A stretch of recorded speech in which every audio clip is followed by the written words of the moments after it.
I was writing a book called Leaders Eat Last. It's the single most difficult thing I've ever done in my life. It was impossible to organize. Each chapter could have been its own book. It was ridiculous. The amount of content that I was, like, Start With Why was something like, I can remember, like 68,000 words or something. When I was writing Leaders Eat Last, I wrote 150,000 words and I was just getting started. I called up the publisher. I said, I think this needs to be multi-volumes. Like, it was impossible. And it got to the point where I couldn't do it. It just, I couldn't figure it out. And so it was about 8 o'clock at night, and I decided I was done. I couldn't do it. I was going to quit. And I literally went for a long walk and planned my exit, planned quitting. I went through the checklist of the things that I'm going to have to do over the next few days in order to unwind from this project. I'm going to have to call my publisher and say, I can't do it. I'm technically in breach of contract, which means I'm going to have to return the advance. I'm going to have to make a public statement. I've been telling everybody I'm writing a new book, and I'm going to have to say it's not coming. So I'll be publicly humiliated for a short period of time. But people are like, what do you mean? You're like, we've been looking forward to it. Why can't you do it, right? So I'm going to be publicly humiliated. I'm going to have to tell my friends I can't do it. So I'm going to be privately humiliated. I'm going to hate myself for a while. I'm going to regret it, and I'll get over it. I literally went through the checklist of all the things I'm going to have to do and prepare myself for. Not sure why I did, but I picked up the phone and called a friend of mine who at the time was in the Air Force Special Forces. I don't even think I said hello. He picked up the phone and I said, what do you do when you can't complete the mission? And as his nature, he started telling me a story. He was in Afghanistan and he was ordered to go on a mission. He's a helicopter pilot, where all of the intelligence said that they were going to get shot down. And this wasn't like a kill Hitler mission where you're all going to die, but you'll kill Hitler. This is like you're all going to die and the mission will fail. Like, it was just a pointless suicide mission, right? All the intel was compelling. And so he and his wingman, they're prepping their helicopter, getting ready to go on this ridiculous, stupid mission. And his wingman turns to him and says, what do we do? We've got wives, we got kids. This is literally a suicide mission. Like, do we refuse to go? What do we do? And my friend said to his wingman, no, this is what we signed up for. We go. And what he was saying is, we go together. Obviously, cooler heads prevailed and the mission was scrubbed. And so he says to me, is this book more or less powerful than Start With Why? I said, the research that I'm doing has impacted me more than Start With Why.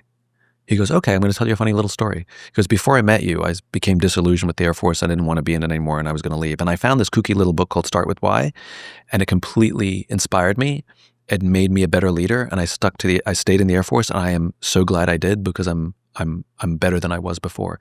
And if you're telling me that this book is more powerful than the first one, he goes, you have to finish it. He goes, this is what you signed up for. You do it. And what he was saying is, and I will be here with you. He made me feel not alone, but he also reminded me that it wasn't about the book. The book was contributing to something even bigger than myself, which is I agreed that I would commit myself to a life where I would work tirelessly to inspire people to do the things that inspire them. And if this is one of the things that I know will work, this is what I signed up for. The sacrifice is worth it. And I wasn't alone anymore. I now had somebody I could call and be like, I can't do this. And he's like, come on, I gotcha. And this is the thing that I learned about folks in the military, which is our friends give us advice like, you got this, yeah, you go, which is basically like saying, off you go. In the military, it's things like, we go.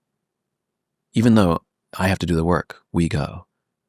I had another experience in the military where I was standing on the stage presenting to a bunch of officers, senior officers, generals and colonels, and I was telling a story that was really difficult, and I started to well up, and I'm starting to tell myself, should I just skip over this? I could easily just, and I was stuck. I paused because, you know, when you're welling up, you know that if you take one more word, you're going to lose it. And I was right there. I was at that word, and I just stopped quietly. Now, if this was in the private sector, because I know, because it's happened for you too, somebody will say, it's okay. Take your time. As if to say, you over there, you take whatever, we'll be waiting over here when you're ready. That's not what happened. I get stuck on the stage. I'm welling up with tears. And the 4-star general at the back of the room goes, "Go on." As if to say, "We're here with you. You're not alone." It cracks me up just talking about it now. And this is what I learned about them. The reason they are high achievers, the reason they have the kind of grit that they do, the reason they do things that most of us don't want to do or can't do, is because at no point do they ever make each other feel like they're alone.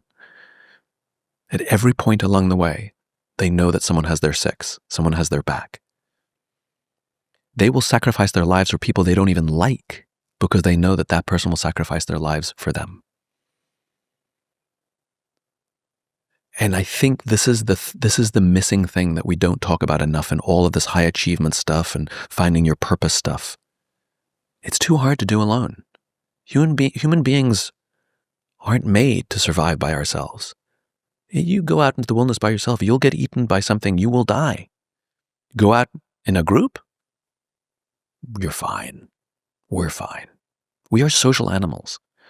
And we spend so much time over-indexing on individual accomplishment and individual achievement and individual happiness and individual fulfillment. We've just overdone it.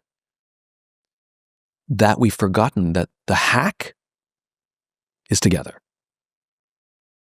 Friendship is the ultimate biohack.